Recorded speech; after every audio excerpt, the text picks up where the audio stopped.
Salut les petits lapins. Bon, j'espère que vous allez bien. Alors ça fait un moment qu'on n'a pas fait de JDB, ça fait quelques jours, voire quelques semaines. Et ce que je vais vous montrer est inachevé, parce que on a eu quand même beaucoup de boulot. Voilà, on a fait tellement de choses. On a fait quoi? On a emmené du bois à la scierie, on est allé encore abattre des arbres pour des copains, plein de trucs, infernal. Et là, et là, et là, on a passé la journée à essayer de ranger pour vous faire ce JDB ce soir dans des bonnes conditions. On n'a pas fini. Parce que voilà, parce qu'on accumule énormément entre les pièces, les outils, enfin bon, c'est infernal. Je vais vous montrer un petit peu tout ça. Bon, déjà, normalement dans le timelapse, vous nous avez vu, construire cette fameuse porte de hangar là. Donc voilà, jolie petite porte. Alors elle est lourde, impeccable. Hop, donc ça va nickel ça. Et là, ça vient se loger comme ça. Là, tac. Et on a une petite porte ici, impeccable, qui ferme à clé. Donc là, ça c'est Marcus qui nous a donné ça, donc merci beaucoup Marcus, c'est vraiment nickel. Les charnières, j'ai acheté ça au poids chez le ferrailleur, parce que c'est trop cher neuf. Et on a pas mal bricolé, il y a pas mal de choses à faire. Là par exemple, tu vois, là j'ai mis des axes de piston, ça c'est les axes de piston du 4x4, ça. Parce que ce qui se passe sinon, c'est que quelqu'un il a envie d'y ouvrir, il a juste à faire comme ça, et il passe en dessous. Donc du coup là, on a mis des axes de piston avec un trou dans le bois, pof, ça vient se loger.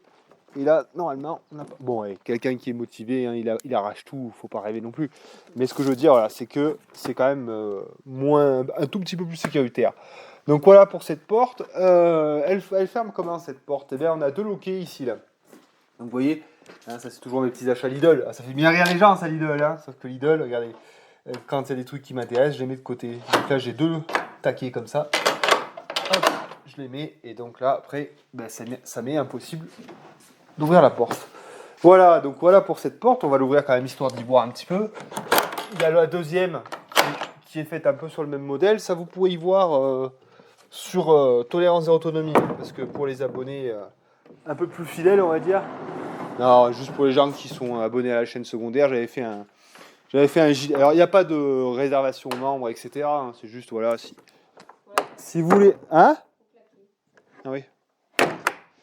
Ouais, donc j'ai fait un petit JDB, on va dire, sur Tolérance Zéro Autonomie. Qu'est-ce qui bloque? Ah, le bordel derrière. Et du coup, dans laquelle je montrais la réalisation. Il reste une roulette à mettre. Ouais, je vais vous expliquer. La réalisation de la deuxième porte là-bas. Oui, parce qu'en fait, ce qui se passe, regardez. Là, j'ai un rail là qui permet de guider.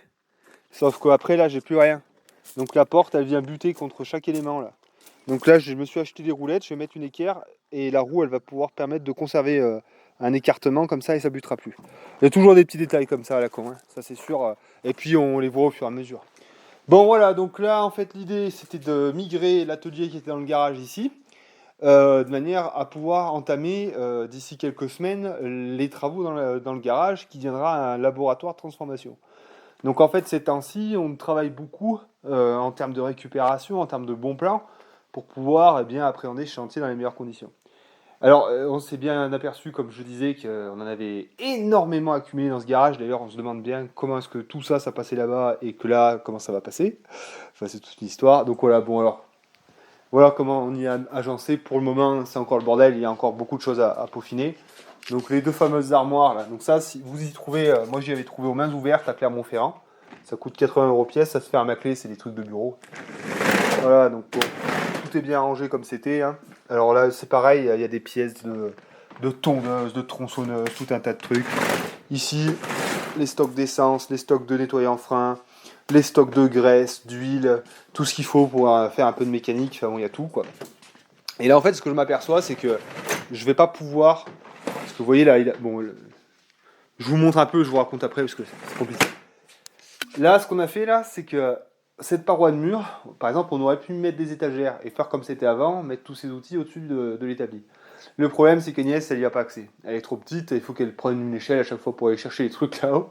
Donc du coup, on s'est dit, bon, cette partie de mur, on va y mettre à hauteur. Comme ça, dès qu'elle veut prendre quelque chose, elle peut le prendre plus facilement.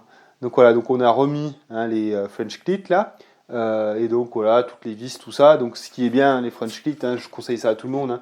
Prenez le temps de faire ça dans votre atelier parce que vous ne savez pas si vous allez... en fait, de faire une installation du matériel fixe, c'est de la merde en fait. Parce que, non mais je vous le dis, hein, faut prendre le temps de faire ça parce que une fois que vous avez tout accroché au mur, vous allez vous rendre compte que les outils, vous n'utilisez jamais et que vous n'aurez pas dû les accrocher.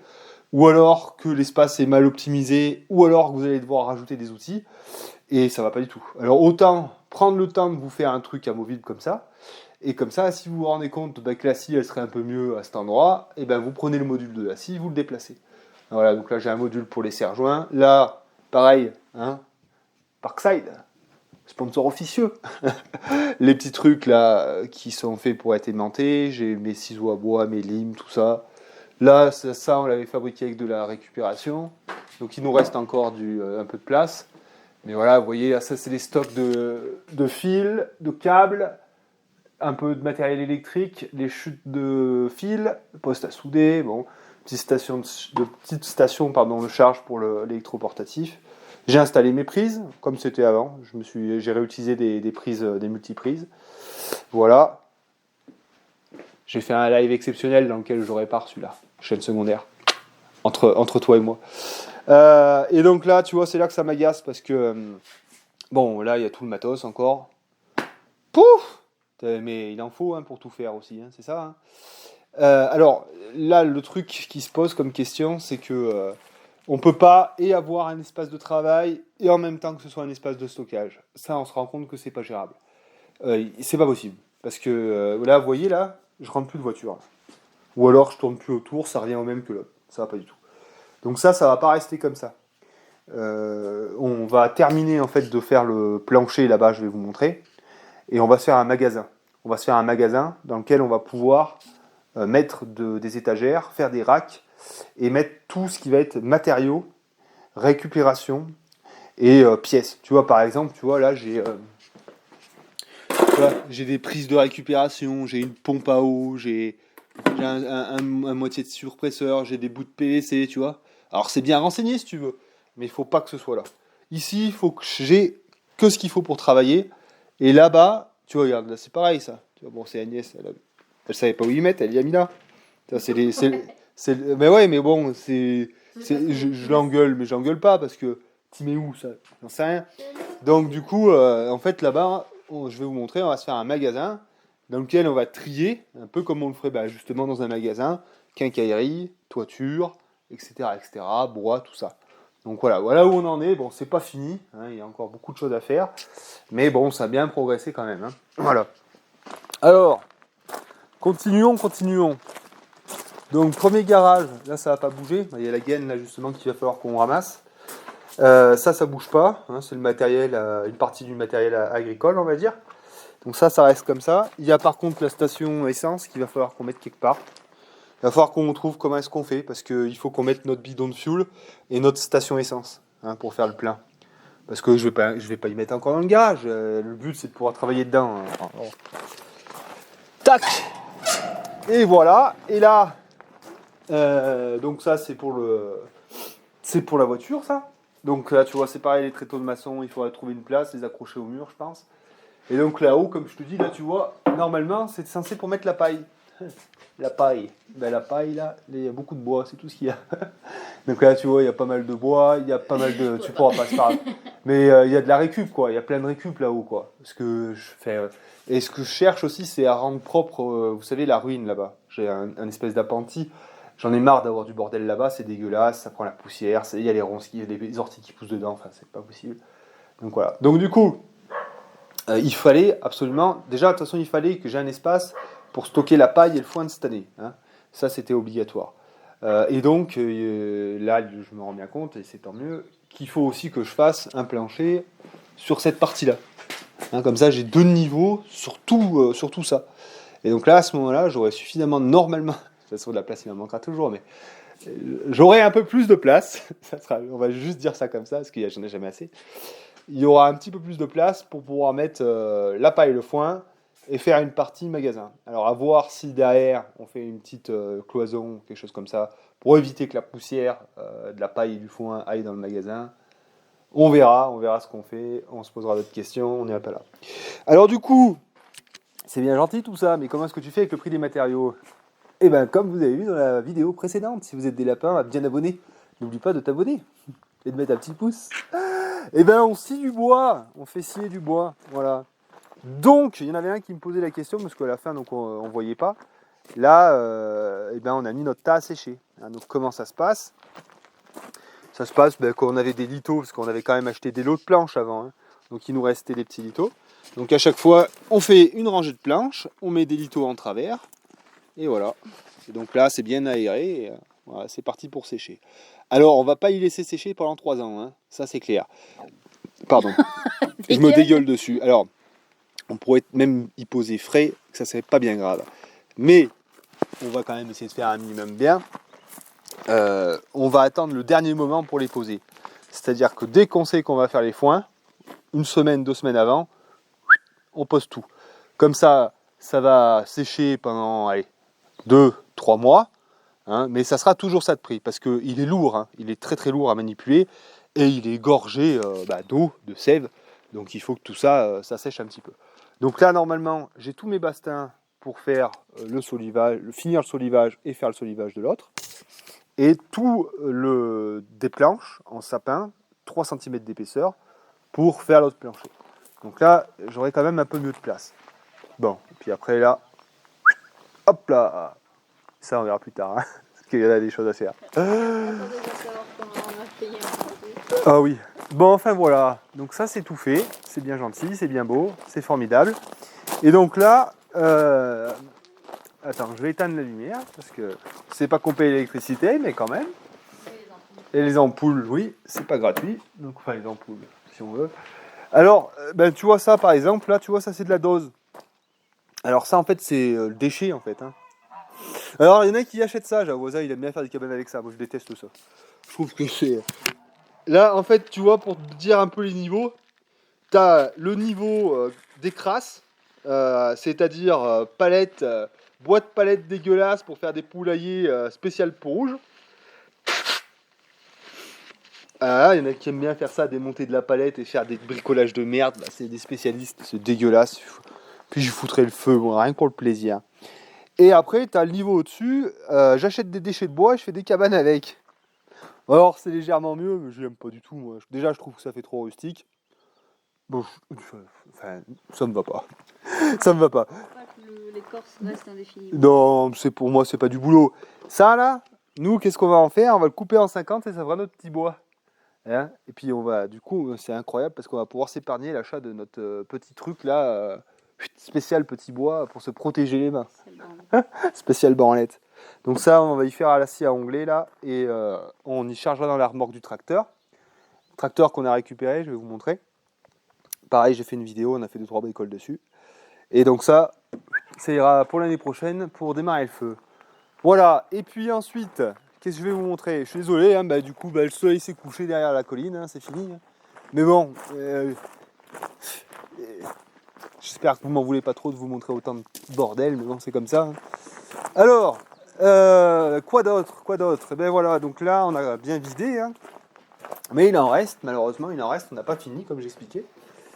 Donc voilà, donc ici... Hein? Oui, mon petit chat d'amour. Là. Voilà. Donc là, c'est ça qui me tue, quoi. C'est que j'ai encore une raboteuse à foutre là-bas. Putain, la vache. Et j'ai en plus, la raboteuse, j'ai racheté à mon voisin une scie sur table avec une aspiration. Alors c'est bien, hein, j'aurais plus de copeaux, mais j'aurais plus de place. J'aurais plus de copeaux ni de sueur, mais j'aurais plus de place pour la mettre ni pour travailler. Enfin bon. Mais il faudra bien, hein. Mais c'est bien utile quand même, parce que des fois, tu sais, quand t'as des chevrons de récupération qui sont pas tout à fait de la même épaisseur, tu passes ça à la scie sur table, ça va impeccable. Et voilà, puis après, si tu veux, tu les passes un coup de rabot, et puis voilà. Alors, du coup, donc cet endroit, j'ai déjà expliqué un petit peu ce que je voulais en faire sur tolérance à autonomie, ça a encore changé, ça change tout le temps de toute façon. Alors, vous voyez là, par exemple, j'ai commencé à démonter un peu le contreplaqué filmé. Hein, ça m'a permis, je ne sais pas si vous avez vu là-bas, de doubler un petit peu aux endroits où je devais accrocher des choses au mur. Et le doublage OSB, hein, vous avez vu où il a fini. Il a fait la séparation entre les deux garages. Et donc, qu'est-ce que je voulais dire? Oui, donc en fait, ce qu'a fait l'ancien propriétaire qui a monté le garage, c'est qu'il s'est fait une ossature bois sur laquelle donc, il a mis son contreplaqué filmé et ensuite il a monté son mur, ce qui lui a permis de se guider et en même temps de faire une finition intérieure de son garage. Donc nous, on l'a retiré déjà pour pouvoir utiliser le contreplaqué filmé, et puis surtout parce que derrière, nous, on va faire un enduit. Donc ça, on va le voir. J'ai un super bouquin là-dessus, là. Et puis bon, j'ai des amis qui savent faire de l'enduit, ils sauront toujours me le dire.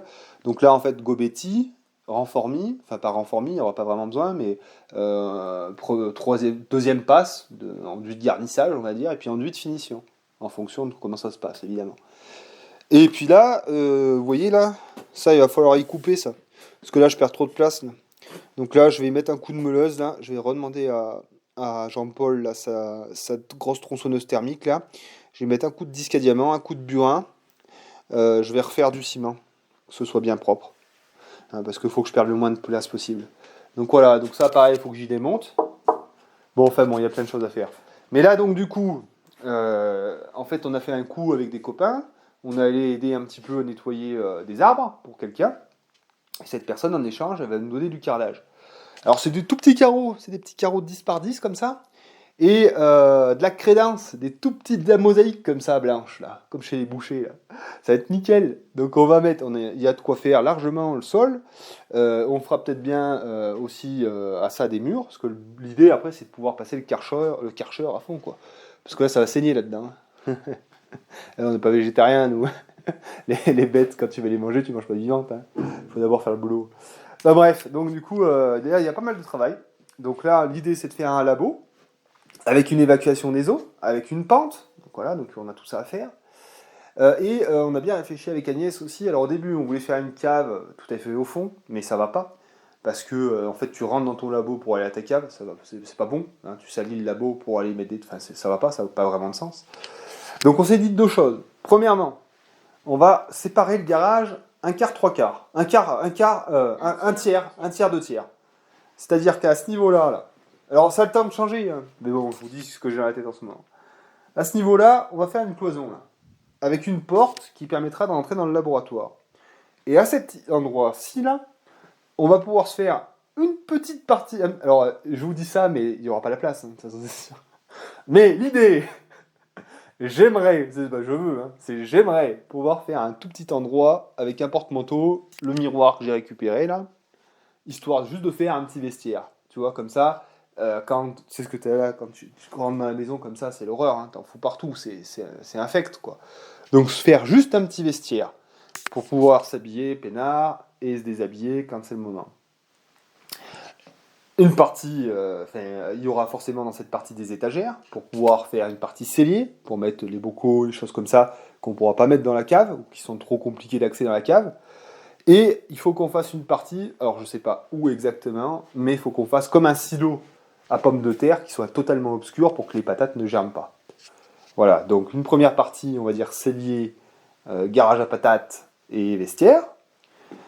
Une seconde partie labo, voilà. Et dans l'optique, encore une fois, et toujours, de créer le maximum de rangement. Parce que c'est ça, hein, le nerf de la guerre, c'est le stockage. Hein. C'est ça le nerf de la guerre, hein, aussi bien pour les outils que pour la nourriture.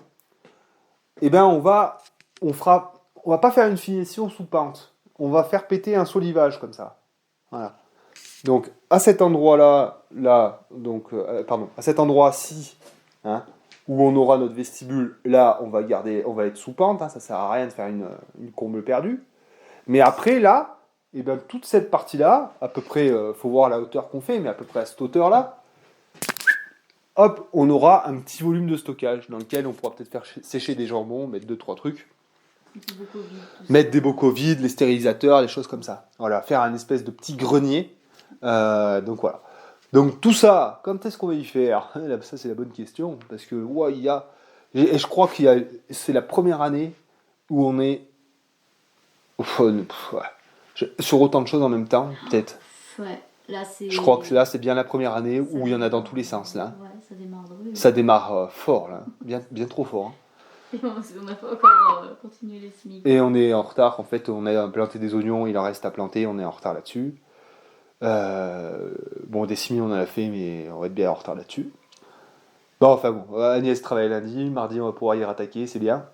Mais voilà, tu vois, donc dans ce cellier là, première partie, on pourra stocker nos potirons, tout ça, quoi. Ça sera une bonne chose. Tous les légumes de garde, ça sera une bonne chose. Voilà. Donc bon, ben voilà, donc plein de choses. Ça va être intéressant, j'ai jamais posé de carrelage, je suis très impatient de le faire. Ça, j'adore faire des nouvelles choses, moi. Donc, du carrelage, remonter de la cloison. L'autonomie, c'est les travaux, disait un grand philosophe autonomiste survivaliste dans un bunker. Mais voilà, donc là, de l'enduit, de l'isolation. Rappelez-vous, j'ai acheté un lot de laine de bois. Hein. Parce que moi, je fonctionne comme ça, hein. Coup de fusil. Un coup de fusil, chine, récupération. C'est pas du chanvre? Hein? Ah oui, c'est du chanvre. Oui. Bon, mais du coup, en fait, isolation sous pente. Parce que ça va être intéressant de faire de l'isolation pour faire en sorte d'avoir une température qui se soit un peu plus stable, été comme hiver. C'est-à-dire que l'isolation, elle va protéger un peu de la chaleur, elle va protéger un peu du froid. Donc ça permettra d'être un peu mieux et puis que les aliments peut-être réagissent mieux. Donc voilà, donc isolation sous toiture, et puis ça va débarrasser un peu mes voisins parce que c'est pareil. Si vous, parce que parce que j'en ai autant chez mes voisins qu'ici. C'est la folie, je vous dis, c'est la folie. Heureusement que mes voisins me prêtent une partie de leur hangar. Parce que là-bas, j'ai quoi? J'ai la remorque, j'ai un volume pas possible d'isolant, j'ai le 4x4, j'ai un moulin à grains, j'ai la scie sur table, l'aspirateur, enfin, et la botte de paille. Non mais, enfin, c'est ça quoi. Mais moi, je pense quand même qu'on se ferait moins chier dans une yourte. Bon, enfin voilà. Donc, du coup, bon, du taf, des choses à faire, mais ça va être sympa. Moi, j'aime bien les travaux. Ça me plaît plus que le reste, de toute façon.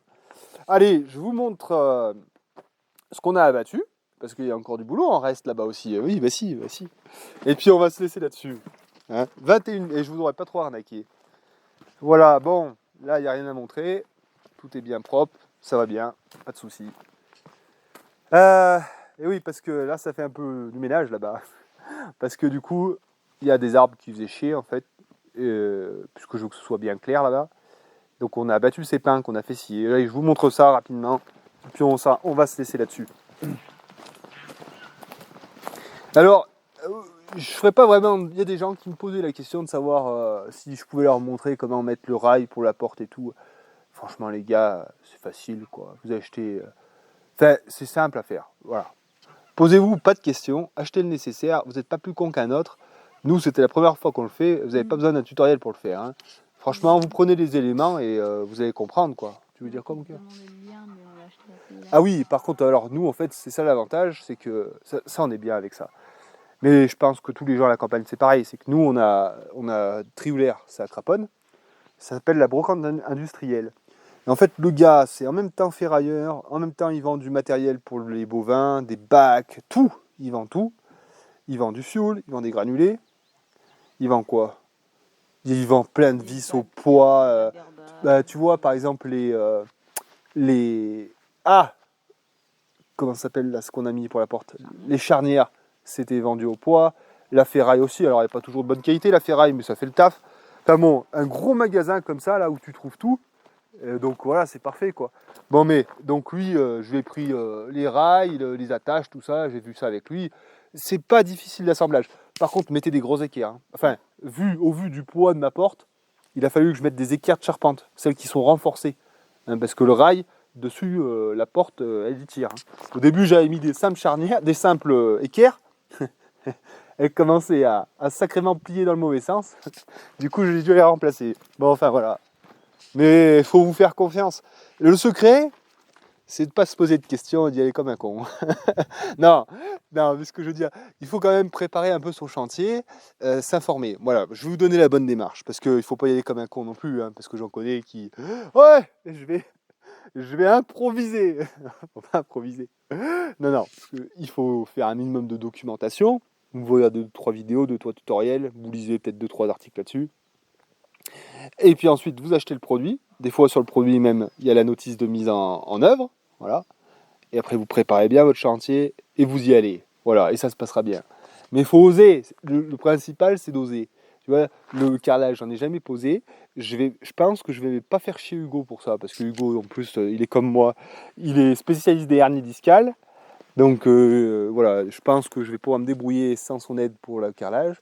Et puis en plus, j'aime bien faire les choses seul sans demander rien à personne. Donc j'y ferai bien tout seul avec ma femme. De toute façon, il y a toujours ma femme, de toute façon. Mais voilà, mais bon, il faut vous faire confiance, quoi. Hein, vous n'avez pas besoin qu'on vous prenne par la main pour tous les chantiers, quoi. Il faut oser. Voilà, c'est ça. Il faut se faire confiance. Puis plus on en fait, plus on est en confiance. Mais je comprends aussi, parce que nous, quand on faisait la maison, là, on se serrait les fesses à chaque fois qu'on voulait attaquer un autre truc. Hein. Les enduits, là. Oh, la vache, on y a mis un moment à sauter le pas. Hein. Putain, on s'est... Ouais, on était là, on y était là. Puis on a sauté, quoi. Puis au final, on y est arrivé. Et à force de sauter comme ça, et d'avoir l'habitude de sauter dans le vide, bah après ça te fait plus rien. Et au prix, tu prends ça même avec beaucoup de légèreté. Mais voilà, il faut annuler en fait cette appréhension des nouvelles choses, quoi. Parce que il n'y a rien de plus triste en plus de ne pas découvrir toutes les choses de la vie. Oh, c'était beau ça. Oh là, quelle citation incroyable. Non, mais on s'en fout des trucs de PD comme ça. Oh là là là là là. Ouh, pardon. Abus de langage. Excusez-moi, des trucs de fragile comme ça. Mais ce que je veux dire, c'est que c'est quand même ça qui est intéressant dans la vie, de faire plein de nouvelles choses. Sinon, ça n'a aucun sens. On s'emmerde après. Une vie de sécurité, c'est ce qu'il y a de plus horrible. Bon, alors, Momoun, qu'est-ce que t'en penses de ces belles paroles incroyables? Ah là là, quel philosophe, mon Dieu, mon Dieu. Alors, voilà, donc du coup, ben, tu vois, on a tombé ces pins là. Or, c'est des pins qui étaient moches. Hein. Vous avez bien vu que c'était plein de nœuds et que c'était pas beau. Hein. Mais bon, ça fait de la planche déjà. Merci. Et ça m'a rien coûté. Mais alors, ça m'a fait rire parce que le gars à qui on a emmené ça, il me dit ça va qu'il reste pas longtemps devant la série parce que sinon, il y en a d'autres qui me proposeraient d'acheter leur merde. Bon, c'est pas du beau bois, hein, voilà. Mais bon, ça a fait les planches qu'on voulait, donc c'est très bien. Donc là, ben, c'est pareil, hein, il y a encore du taf. Hein, il va falloir broyer toutes ces branches là. Il va falloir finir de débiter ce bois et puis le fendre. Donc là, c'est pareil, là je me fais plus chier maintenant. Philippe, mon voisin, il est bien gentil, il me prête son tracteur avec la 16 tonnes derrière, avec la fendeuse 16 tonnes. Donc je suis peinard, quoi. Ça c'est bien, quoi. C'est cool d'avoir des voisins qui sont bien sympas et tout. S'entendre avec du monde comme ça, c'est ça aussi qui est beau dans la campagne, c'est que tu peux te faire un réseau incroyable qui s'étend sur des kilomètres. C'est vrai, hein. Tu te fais un réseau, c'est incroyable. C'est beau, putain, vous imaginez même pas comment dire, le, comment dire, l'humanité qu'il y a à travers tout ça, quoi. Dans le sens où, putain, tu connais tout le monde, quoi. C'est ça qui est magnifique quand même. Et c'est vrai que j'ai trouvé cette semaine humainement agréable. Hein C'était entre très, la série, ouais, l'épicerie de Marie-Louise, ouais. hier la journée qu'on a Ben, rencontré c'est ça. Roger et tout. C'est que du coup, on rencontre tout le monde. Et du coup, j'ai et rencontré les gens de la jasserie de Saint-Martin. voilà, c'est ça. Et tu sais, on est tellement peu nombreux finalement que du coup, c'est ça qui est beau, quoi. Tu vois, là, on est allé voir les deux frères à la série d'Ivrol. Après, on est allé voir la Marie-Louise. La Marie-Louise, c'est une femme de 80 ans qui tient avec son mari qui doit avoir pas loin du même âge. Ils tiennent encore une petite épicerie et tout. Ils font les tickets de caisse, ils les font à la main et au stylo. Enfin, voilà, quoi. Et puis, personne n'est anonyme ici, quoi. Alors, je dirais pas que c'est une grande famille. Enfin, si, c'est comme une famille parce que des fois. On se met bien débranlé aussi, mais. Ah non, je croyais que t'allais dire autre chose. Non, mais ce que j'aime bien, c'est que t'es pas un inconnu dans la masse. C'est ça qui est beau à la campagne, tu vois. C'est que nous, on est chanteloup, tu vois. C'est ça que j'aime bien. Oui. Hein bah oui, on est les gens on est les gens de chanteloup. Oui. Et Toi, puis, tu les tu vois. lieu-dits, nous. Oui, c'est ça qui est beau. Ce qui se passe à Lucré, c'est. Ouais, les gens c'est qui- ça que j'aime, moi. C'est que C'est chanteloup. c'est ça que j'adore, moi. Tu vois. Enfin, je sais pas comment expliquer. Ouais. Enfin, bon, ceux qui sont à la campagne, ils connaissent bien ce que je veux dire, mais bon, il y a rien de plus beau en fait. Ça, c'est magnifique. Bon, bref, allez, ta gueule. Voilà, donc bon, ben, il faudra finir ça, tout y ranger, tout ça. Faut que je me bouge, il faut que je mette du bois en vente, du mien. Faut que je le mette en vente parce que ça va me faire un billet, parce que le sable et la chaux, ça va pas s'acheter tout seul. Bon, allez, hop, là, j'ai froid, moi. Allez, on va y aller. Je sais pas si JDB vous aura bien plu, mais bon, vous aurez vu un peu ce qui a avancé, ce qui reste à faire, il en reste à faire, ça, il n'y a pas de problème. Et voilà, bon, nous, on va continuer à avancer, on va essayer de finir cet atelier, de libérer totalement le garage, et puis après, on va peut-être faire une pause espace vert pour se mettre à jour sur tout ce qu'il y a à faire à l'extérieur, et puis après, on reviendra un peu dans les travaux, sol de grange, garage, etc. On va voir comment ça se goupille, tout ça. Et puis voilà, quoi. Bon, et bien en tout cas, En tout cas, moi j'avais envie de dire merci à tout le monde. Déjà, parce que il y a pas mal d'abonnés qui nous aident bien. Là, des tipeurs, des gens qui nous soutiennent juste par message, toujours pareil, qui sont venus nous voir et qui on a passé de très bons moments. Donc voilà, YouTube, c'est un tas de connards, mais c'est aussi, c'est aussi beaucoup de positifs et j'avais envie de vous remercier pour ça. Et puis je vous dis à la prochaine. Bye Multiapa.